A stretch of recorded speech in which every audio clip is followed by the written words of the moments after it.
Recording in progress. So, okay, I think we can resume everything. So, today we're gonna prove the most important theorem of the whole theory of irregularity, which is the following. So remember, last time we had the following theorem.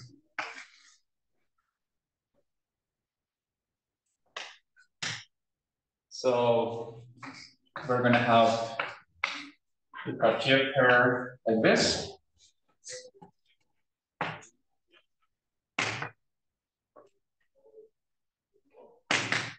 Okay, so this means, remember, this is a Noetherian, finite. This is the algebra, and this is the sub-Cartier algebra of the full Cartier algebra of R. So this is the whole thing.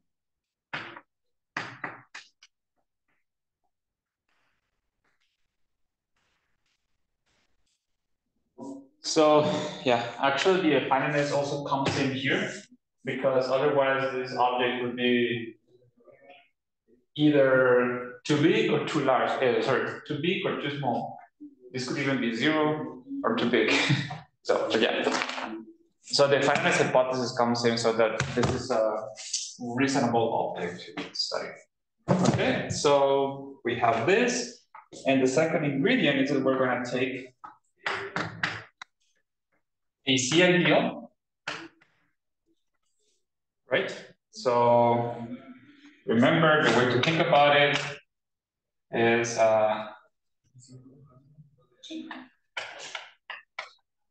so you have, like a sequence like this, and you're going to have the same sequence when you push forward. Here.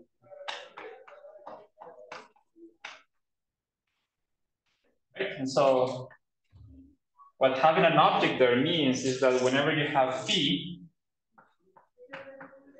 of degree E in your Cartier algebra, then automatically, well, equivalently, you can fill it in here, and therefore getting this arrow, or if you have this arrow, automatically you get this arrow.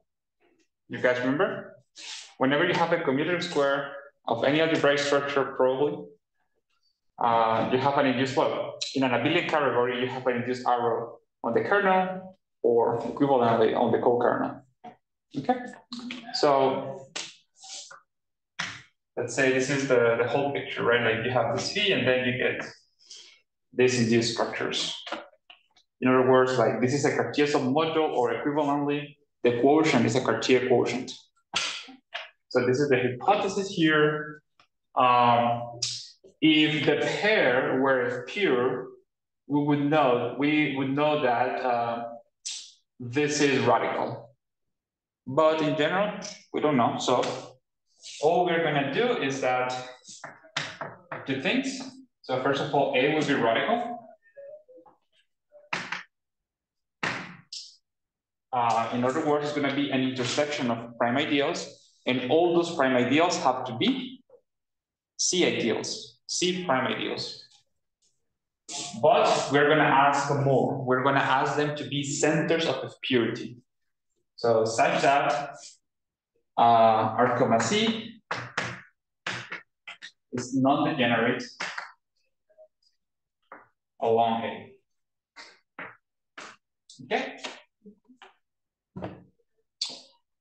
So this is the setup of the theorem. Given this data, almost as a miracle, we know that then there exists C in R, avoiding all minimal primes of A.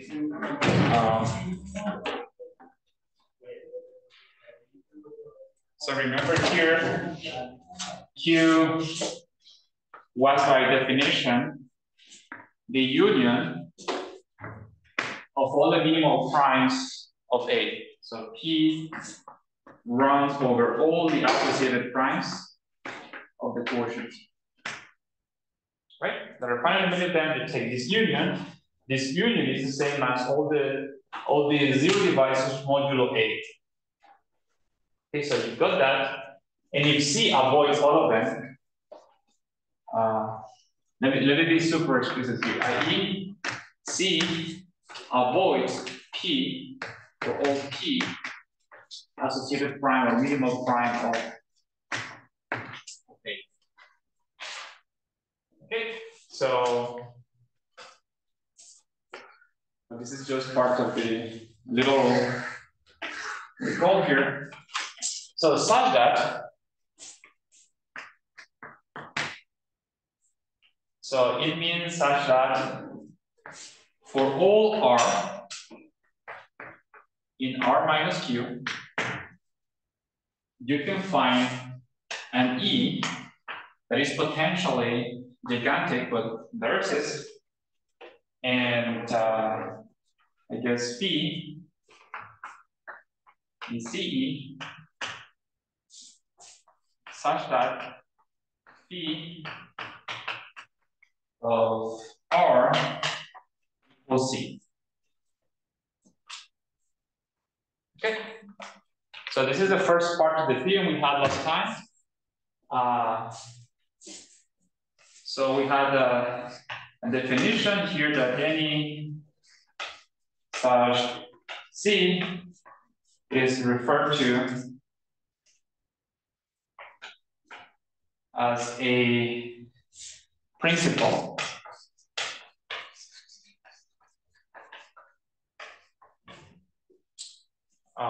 And by principal here we mean like important, like stronger test elements.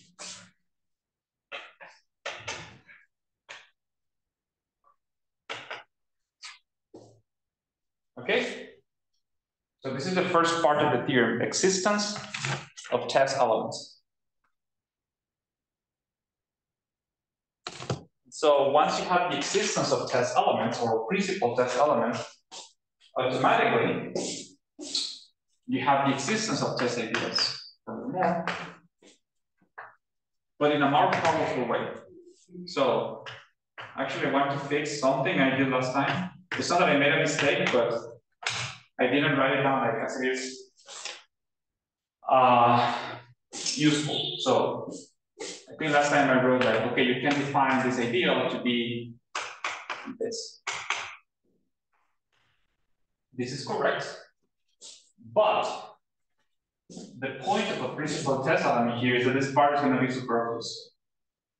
This component, because C automatically is in here, so you can just erase this. So strongly regular is the one, so principal test one. Exactly. That's what a strongly regular means. That one is a principal test element. Principal test elements always exist, but you can say that one is a principal test element exactly when your ring is a regular. That's the point. That's the takeaway. So you can write down this. So I'm going to say this, and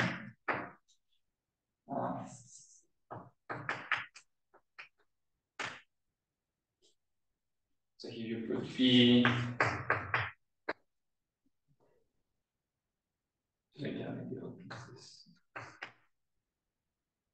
But one more summation here. Phi in C. Okay. So I think probably it's going to be a remark exercise. Let me double check this. In fact,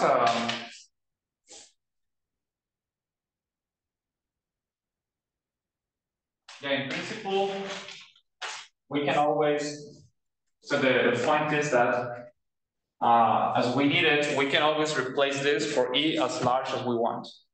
So we can always take the smaller sums. So we can always replace this, let's say, for E prime, sorry, E bigger than an E prime here. Any given. Okay. That's an exercise.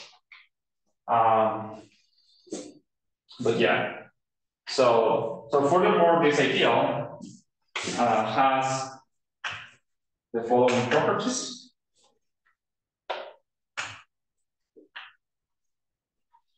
So we saw this last class, right? So right now I'm just refreshing because it's a big theorem. So the first property it has is that it avoids Q. So delta A, R comma C, it's not contained in Q. Okay. In other words, by prime avoidance, it's not contained in any minimal prime of A. Well, second, it is a C ideal.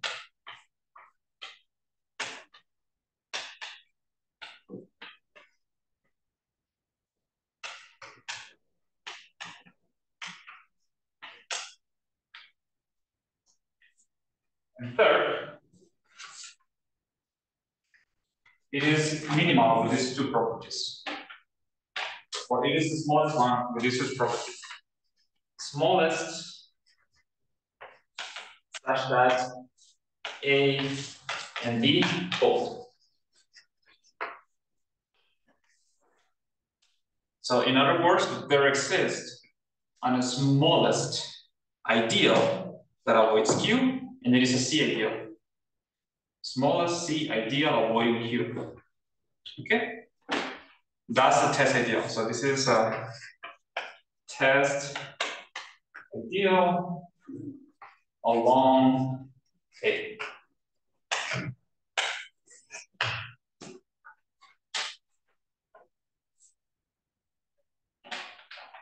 Yeah, so that's the theorem. Last time we made a whole bunch of remarks about it. But yeah, so the goal today it would be to prove this. And yeah, we would be happy about it. Any question with this statement? Any remarks we want to make? So yeah, it's this lower bound on how bad the singularities can be.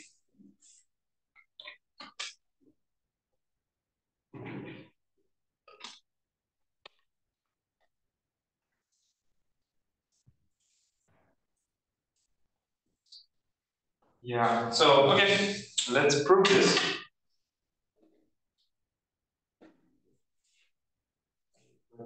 Start here.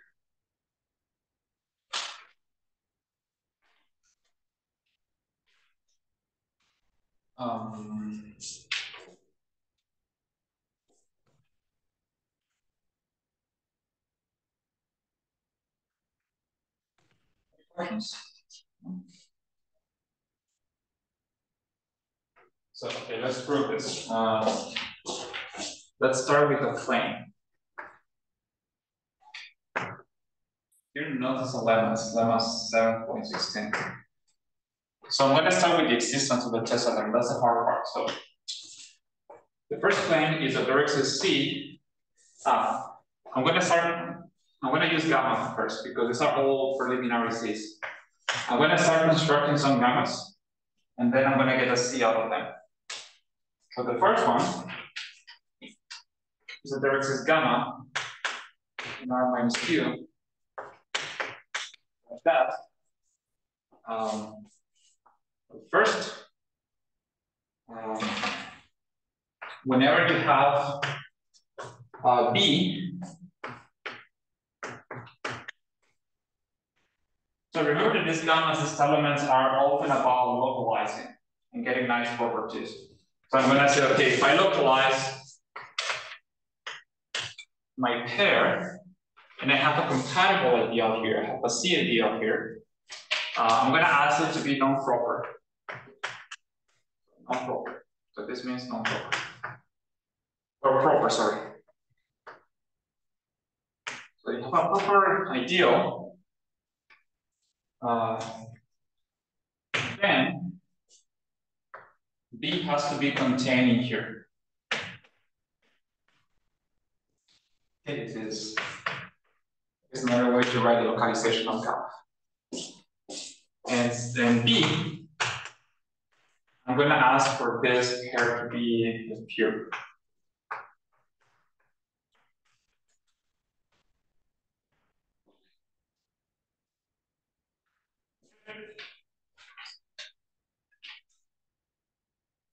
So let's do this. Sure.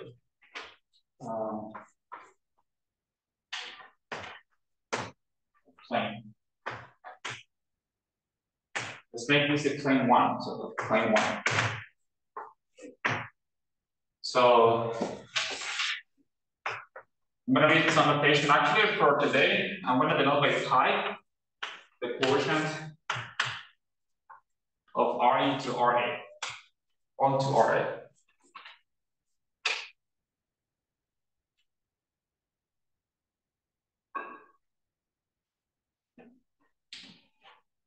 So this claim here is actually rather important.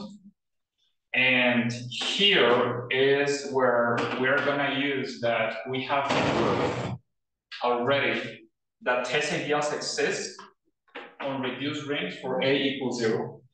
Okay, so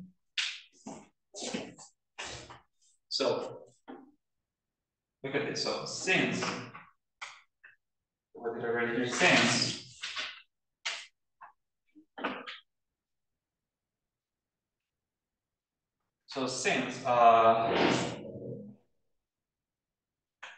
RA is reduced and let's say when you take C, I guess you restrict it to R modulo A. Right? A being a C ideal means that you can literally restrict C to R modulo A. So technically speaking, we should do that, or we can just think of R modulo A as a quotient on which C acts, right? But of course, it's going to act via this partial algebra. So the technicality here, which is slightly annoying, is that you remember that we were always saying that C0 has to be R for it to be a partial algebra properly defined. Well, sometimes people say that you can allow C0 to be a quotient of R. And if we had that more general definition, we don't need to do this restriction. But it's a silly thing. So, okay. So if R is reduced and you restrict C to R modulo A, so this is non-degenerate.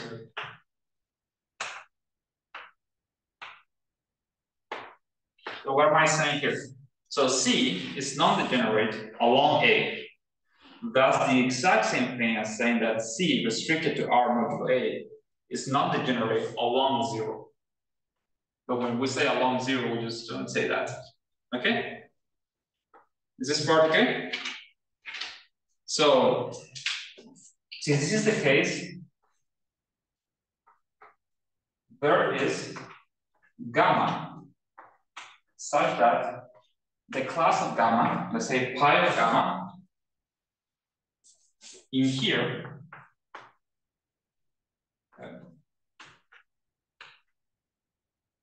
technically speaking here, I should say, let me do the restriction, okay? This restriction here is a non-zero divisor.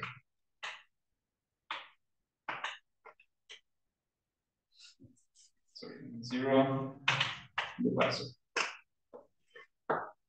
Okay, so given that I have this quotient is reduced because A was taken to be radical, this is the spot in which one uses that A is radical to say that this is reduced and that this doesn't degenerate, then you can define this test ideal. So, but moreover, this test ideal will avoid all non-zero divisors.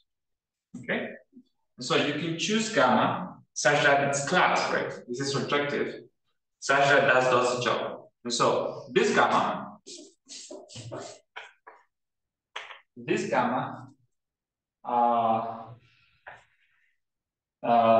the job for A. Does the job for A.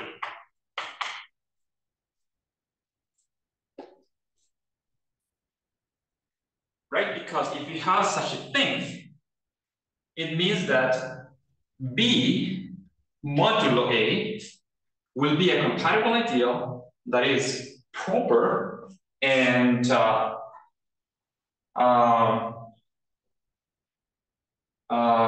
it's not inside tau. So it violates that. Okay? In other words, like essentially, this localization is regular. That's what we're doing. Well, almost as once we have proved this other condition here. Okay? So this is this subtle thing here. So now for this, we need to work a bit more. We need to recall an exercise.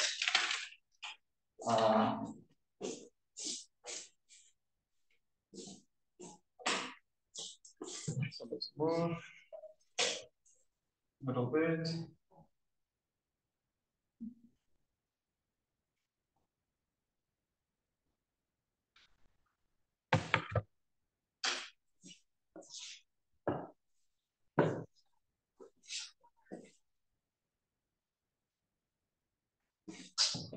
Oh, I need to cut my nails. So for B, we need to restrict further. So we need to restrict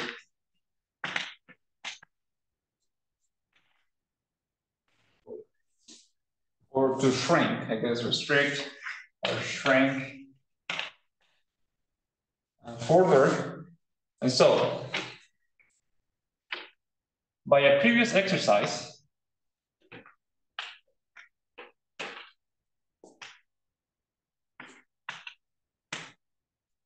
this was exercise what? 7.7. So you should know this. There exists, let me put it gamma prime in R minus Q such that phi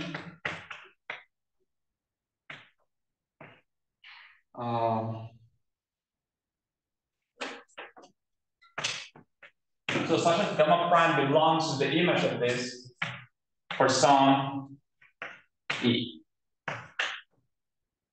And phi Z. Okay, so the non-degeneracy says that C plus acting on R is going to avoid Q. And in principle, there is a sum of phi1 to blah, blah, blah, different degrees, blah, blah, blah, so that you can make that work. But there is a strict that I hope you know by now, if you do the exercises, that tells you that you can pick one single C, one single phi. Okay? So let me just make a comment here out of that. So remember, this is the strict. So in principle, the non-degeneracy is going to give you an equation like this. So phi1,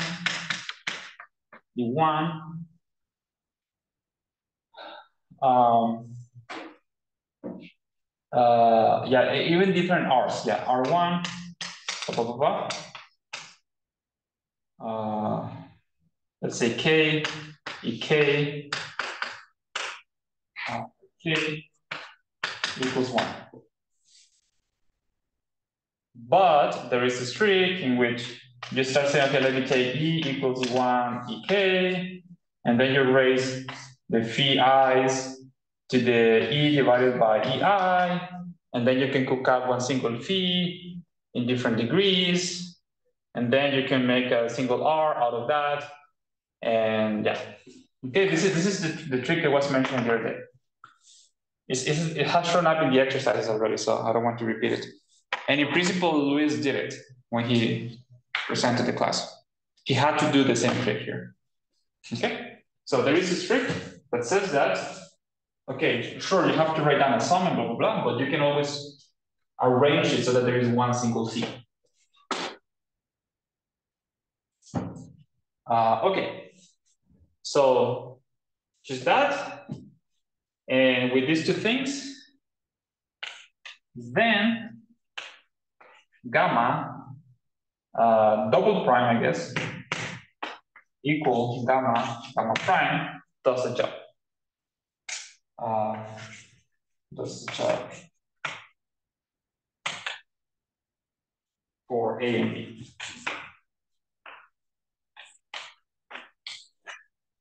Okay. So this first claim uses two important things here. Uses this trick and also uses the fact that test ideals exist for A equals 0. Okay. And that when A is reduced, then the test ideal like avoids all these minimal primes.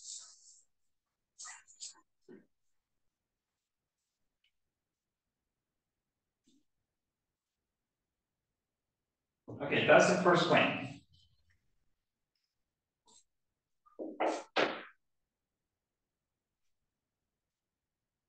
The second claim, it's going to be the following. Where is it? It's right here. Claim 2.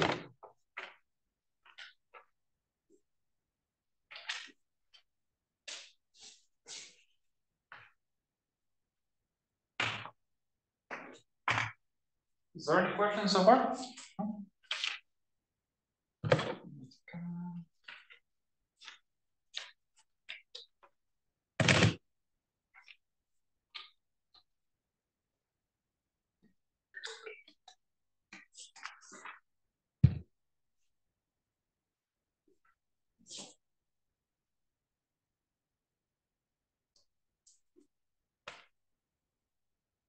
Actually, well, the claim will be that the exact same gamma has an extra property. So, okay, let's put it here. There exists gamma, but it's gonna be the same gamma we had, so I don't know why I put it like this. So, such that for all R minus Q, so it's looking like what we want, right? So there's a gamma here such that for all R, there exists. And here is why it is not quite what we want, because we're going to need an M. So such that there exists M. I think later we're going to be using M, so I'm going to use M here. I hope I don't confuse myself. Yeah, there exists M, N, I guess non-zero. I guess, well, there exists E and N and Phi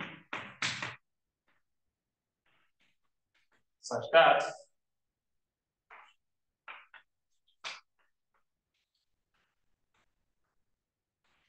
so if we have this, we win, right? That's what we are trying to prove. But we don't have this quite yet. So what we can say is that, this is why I put an N here, that you have that. But it is very important to notice that there are some quantifiers here, right? For all gamma and for all R, there exists these things. And so E, but also M, a priori, depend on R. And so this looks like it all one, but it's really not. We're not there yet. Because we have this M here, that in principle is a function of R. Okay, so why is this true?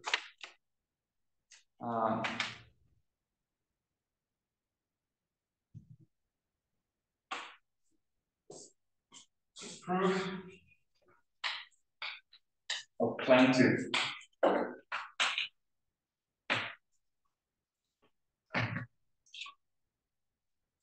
So what's happening? To claim, like we look at this.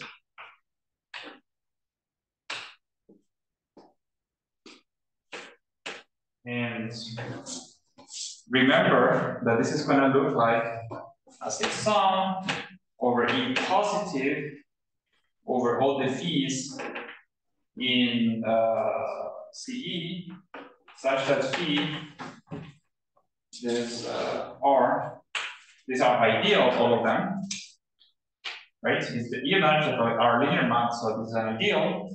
And you take this huge sum over all these ideals. That's what this is.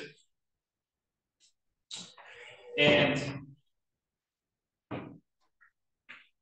so, of course, this contains R.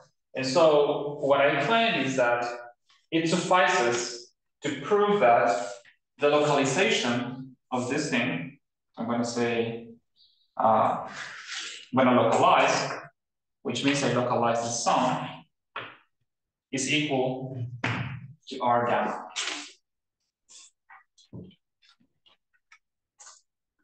I claim that it suffices to prove this. It suffices. I need one more twist, sorry. I need to put here R.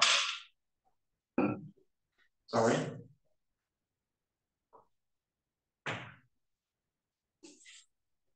For all R in R minus 2. Why is that?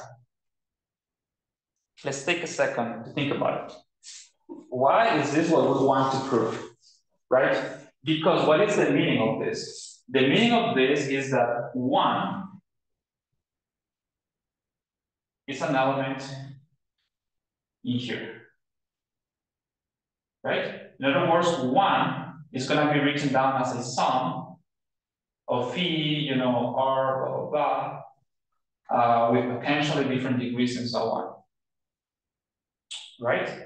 So, but first of all, what? We repeat the exact same thing again, and even if what we have is a sum, is one single element. It can be arranged so that that's the case.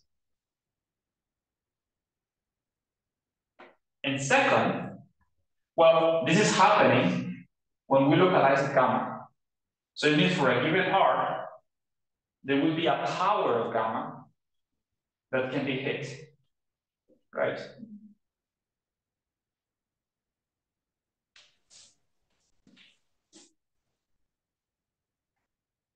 Okay. So again, this means that a power of gamma to the n, that depends on R, will be in an idea, but it will be a sum of phis of potentially different degrees.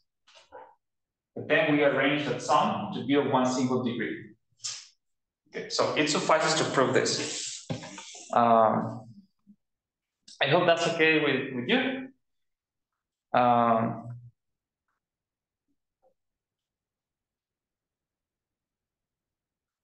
So let's see. Let's move a little bit.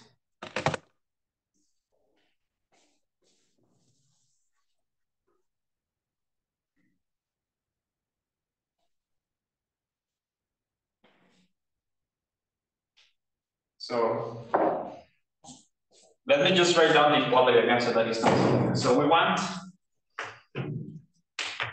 to take an arbitrary R.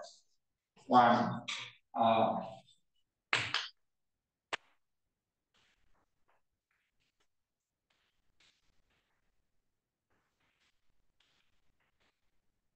Okay. So first of all, take gamma as in claim 1. So take gamma with these two properties in mind. Okay. So because gamma has those properties,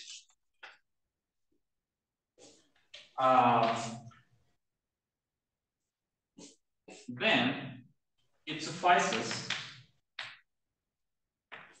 to prove that,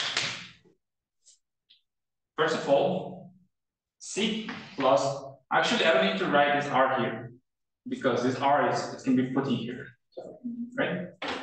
So C plus R, gamma is a C gamma ideal, and that is not contained in A R gamma. Right? Because if it is a CATL and it is appropriate, sorry, and it's not in here, then it has to be a non-appropriate, it has to be R gamma according to A.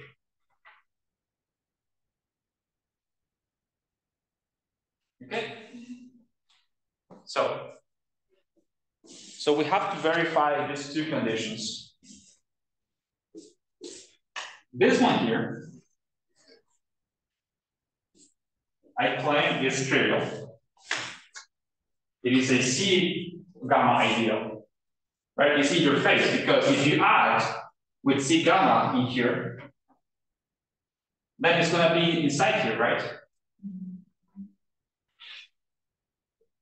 This is literally just the action of all possible elements of in here of positive degree on R.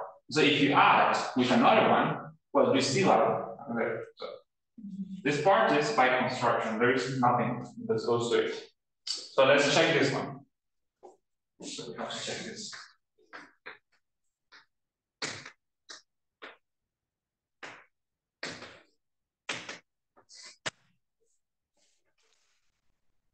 And to check that, let me see. I wrote the notes of what I was saying. If I remember.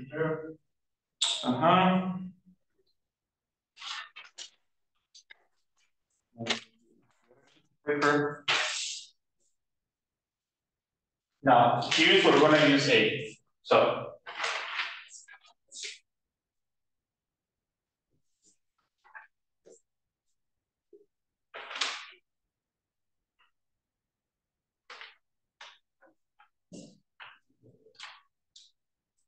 note that using these two things, so note that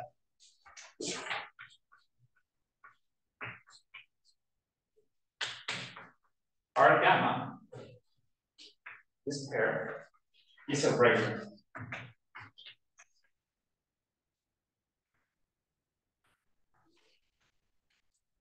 Sorry, what am I saying? R modulo A. So in principle here, I should have written down R modulo A. So this is a regular.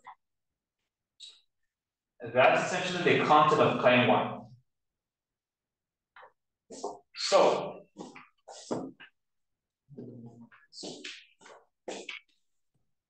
I just wanted to write this down before I erase what the claim was. The claim 1 said.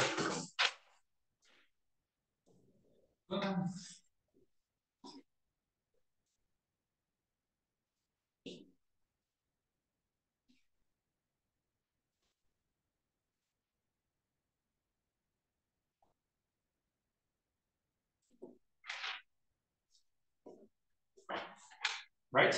And so if you take an element here, that means that R, its class modulo A, avoids minimal primes. Because the minimal primes of this ring are the minimal primes of A. So these two things together means that there exists phi in CE for some E sufficiently large such that phi is equal to 1. Well, this is taking place modulo A, right? So I'm going to lift it up to R, and the price to pay is that I can no longer say that I hit 1, but I hit 1 plus x for some x in A. I'm working on R gamma, I guess, here.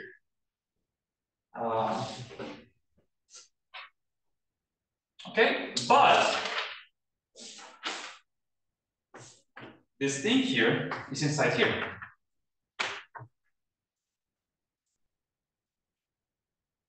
And so you see, this means that it is impossible for this to be in here. Because then 1 would have to be there. But A or gamma is a proper ideal. Why? Because gamma avoids the minimal primes of A. The only way A can disappear if you look alike the gamma is because gamma actually belongs to every single minimal prime. It doesn't, right? By construction, this thing here is different than our gamma.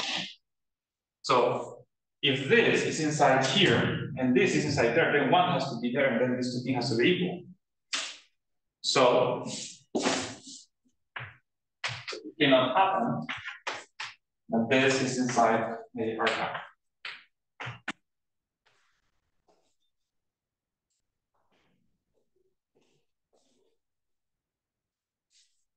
Okay.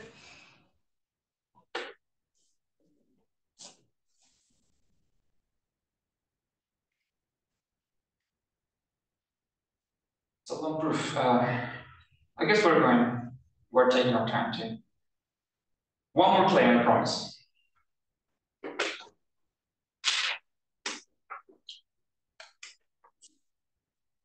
So let's move here.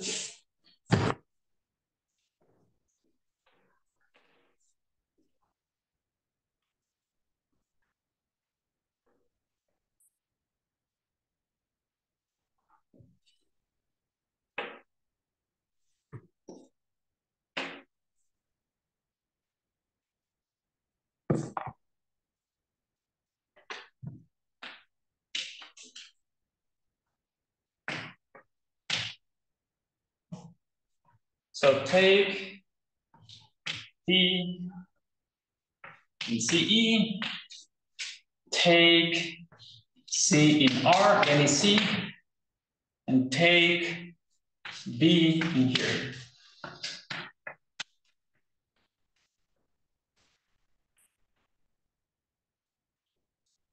This is your hypothesis. So the conclusion is kind of weird, but it's a weird lemma. So Pn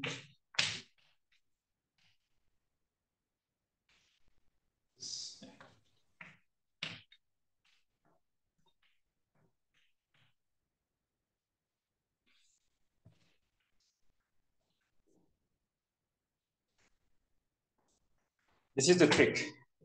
Okay.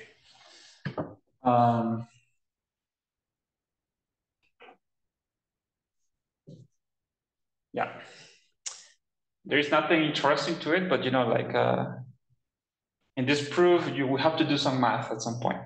So this is sort of the math, the calculation we have to do. So how does this work? I think I can do it down here. So how does this work? So this is an induction.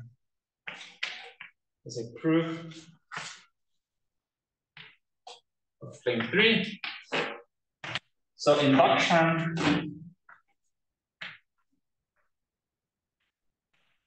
on N. Induction. So the base case is your hypothesis. Okay? So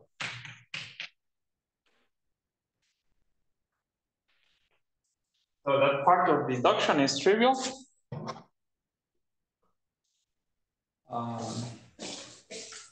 Where's this?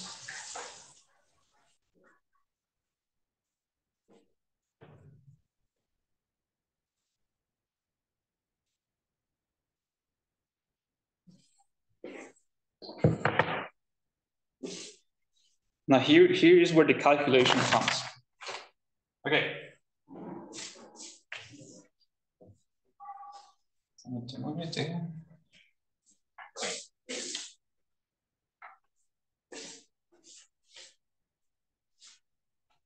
Okay, I want to prove, I'm going to assume that this is the case, and then I'm going to prove that b squared isn't phi m plus 1. Okay, so let me start here. Oops. phi squared, well, is b times b, okay? But b belongs to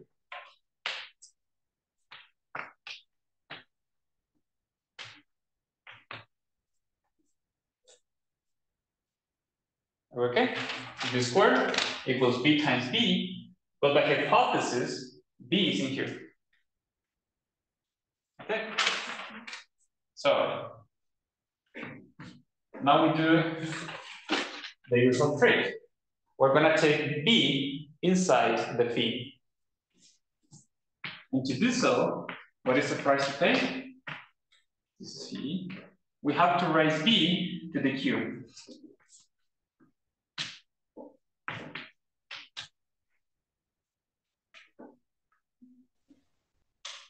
Okay. But that's annoying. Q is too large. But at the very least, we can say that it's going to be in b squared CR. Right? So this ideal here is bigger than this one. Okay, gotcha. So now I'm going to use the inductive hypothesis. So this is the inductive hypothesis to say that phi, well, it's going to be inside there. So it's going to be inside phi n. I guess I'm going to put the c on this side. So it's going to take c phi n e. What did I say? CR.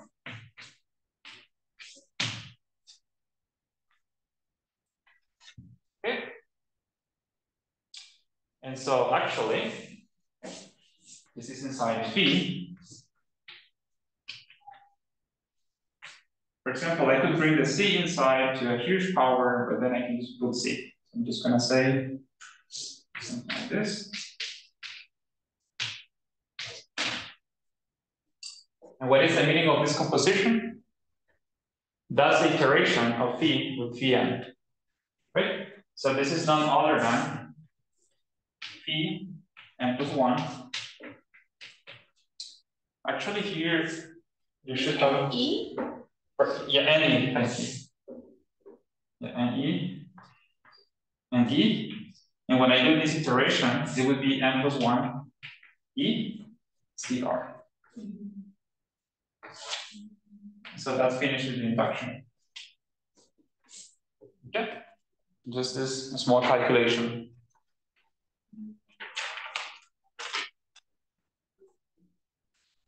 So, any questions with the calculation? Now we need one final calculation and we're done.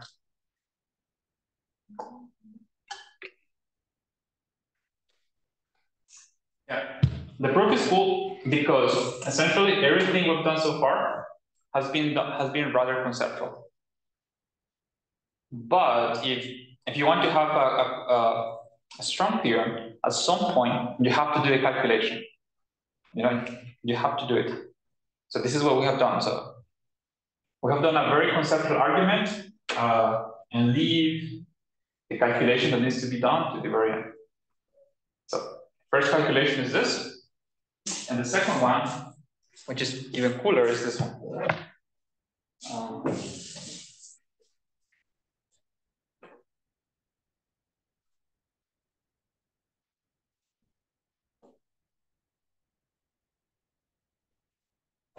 Now, proof of the theorem.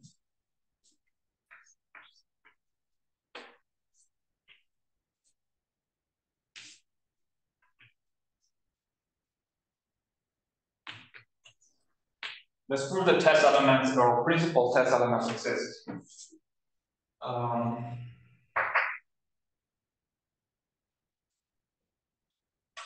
Is this any element in R? Pardon? In hypothesis. Any element in R? B? C. Yeah, this is in R. C. C. C in R. Any element in R? Any element in R. Any. Of course, we're going to apply this for the test element, but any element like this is going to work. Yeah. So, okay, now let's see how to use this. So, actually, if you notice, in claim 1 and claim 2, we had some gammas, right? And they were the same gamma, actually. So this is just a random computation that I need. So to start, we're going to take gamma as in claim 2, which is actually the same gamma as in claim 1. Same as in claim 1. Take it. So to that gamma, what is the meaning of this gamma, right? So this gamma means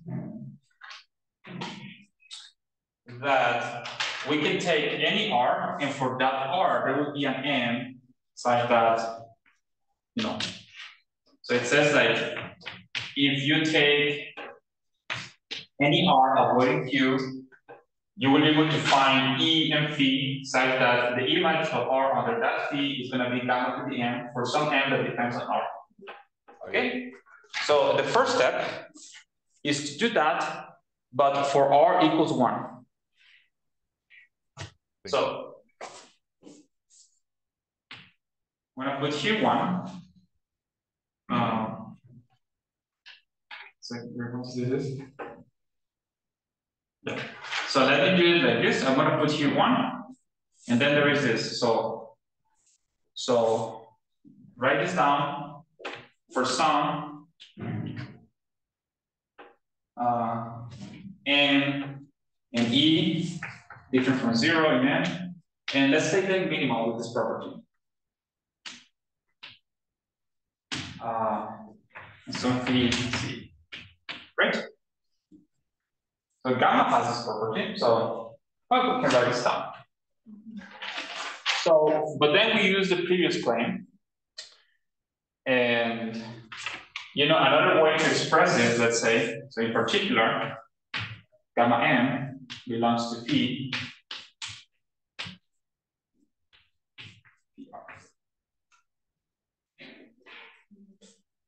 And so, actually, we're going to apply this claim to C equals to 1. Okay, so we can simplify this by gamma, whatever. So then this means that gamma M, that gamma 2M, is going to belong to phi N NER for all N. By claim 3. This is claim here.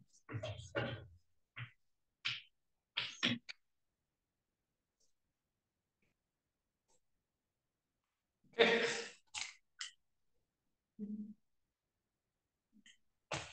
So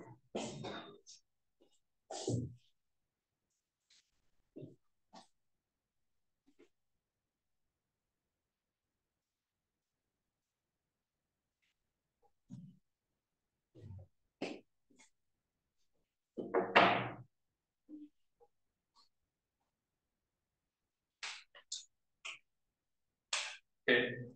Now let's take the famous C equals gamma to the 3. So take C to be equals to gamma 3M.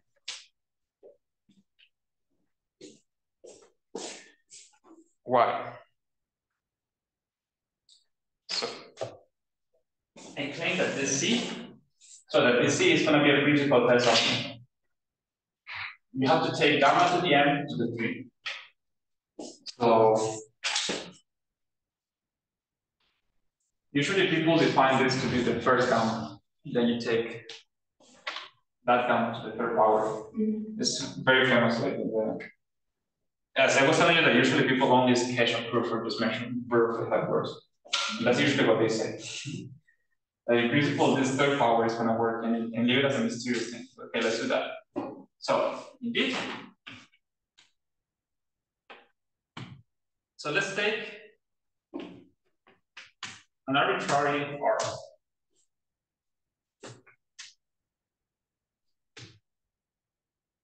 So,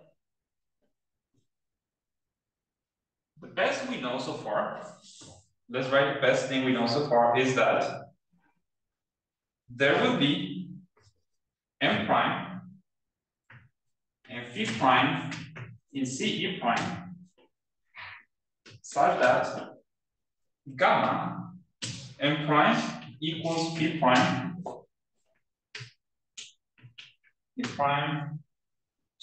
R, where M prime depends on R.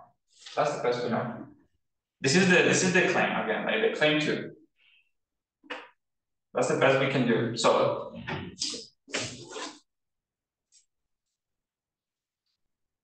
if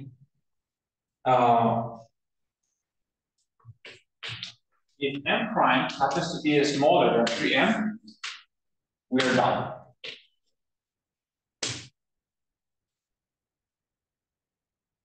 You see, because if gamma prime is smaller than that, I can multiply on both sides by gamma to the 3M minus M prime. Actually, probably smaller or equal, right? To make a gamma to the 3M here, and I'm going to have to multiply by something here, but I can always put it inside and then absorb it in the P, right? So if this is the case, we win. Multiply both sides by gamma 3n minus m prime, and then phi prime is going to be something like, so the phi you're looking for is going to be like phi prime times this huge thing minus m prime to the q or something. Yeah. The problematic case is the opposite. What happens if this is not the case? Okay, but then this is where we use this computation. But that holds for all n.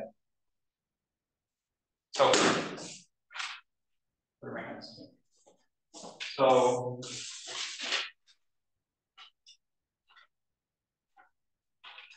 else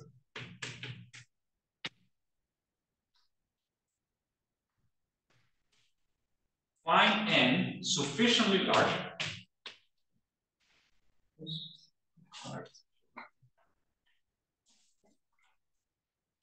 so else find n very large such that n prime, so now 3n is bigger than n prime. So take this number and multiply it by q to the n. So take n sufficiently large so that this multiplication goes over n prime. Okay?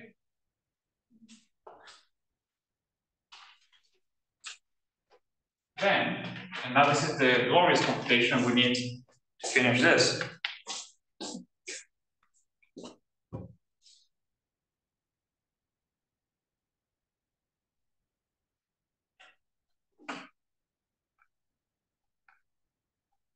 In case you need to prove, the existence of differential test ideals or something like that. And these are the ideas you may want to recreate. So, and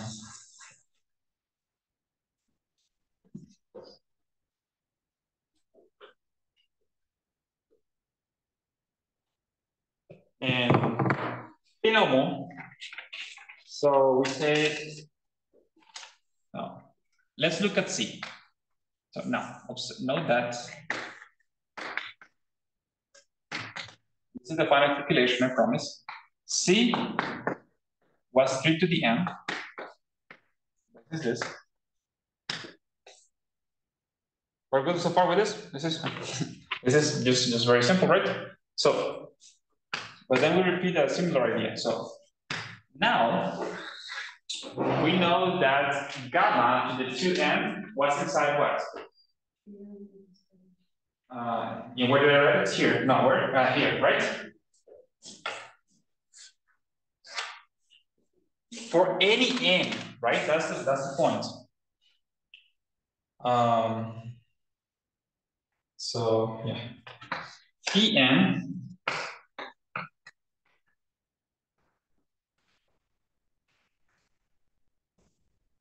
for all n, right? This was for all n. In particular, for the n, I needed to make 3n bigger than n prime, right? And so notice what's going to happen. Well, this is equal to phi n. Now, this goes inside by m to the q to the n.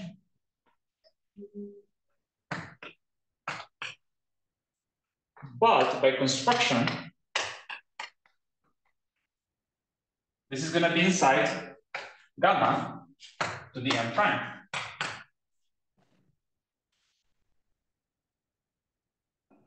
Right? And gamma to the m prime can be hit by r. So this is equal to phi n. So here we're going to write phi prime. I guess we can just say this is what e prime, right? Let's write it like this. Okay.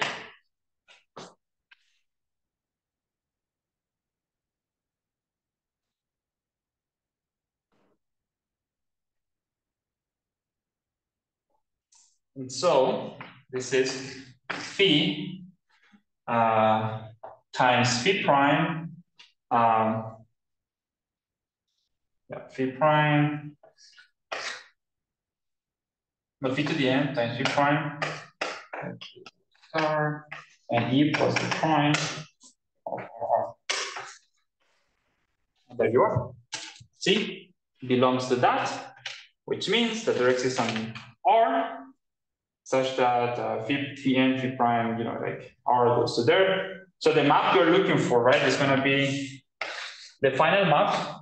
What will be phi double prime equals phi n, phi prime times multiplication by something here, right? Multiplication by, at this point, it's like R prime or so. But C can be hit by phi times R or something. Sorry, why gamma m q n is equal to gamma m prime? I'm not saying it's equal. I'm saying it's contained. Yes, it's contained. So this one, so this ideal, it's smaller than this one because m prime is bigger than that. So, and in this final step, what I'm saying is that you have like C belongs there, which means the existence of an R. I'm putting it here R prime, and so that R prime can be absorbed into the map, right? Because we can pre-multiply. So that's a proof. I couldn't understand the last one. Yeah. So, let me write it down carefully. So out of this, what last part? This part? The last one. The last one. This one. Yeah.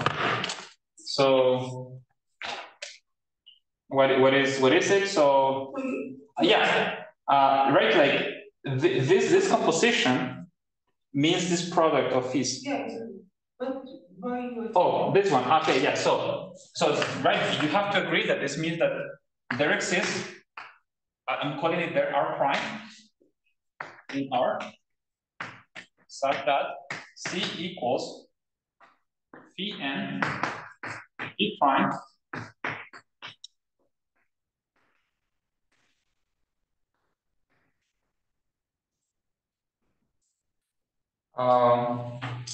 and so what I'm saying is like you can write it down like as phi double prime, where phi double prime equals phi n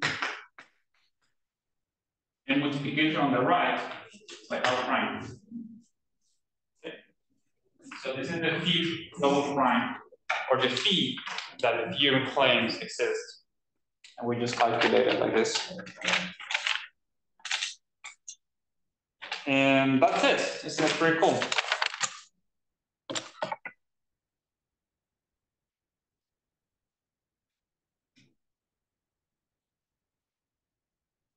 There you are. Any other questions? It'll take a while to meditate about this proof.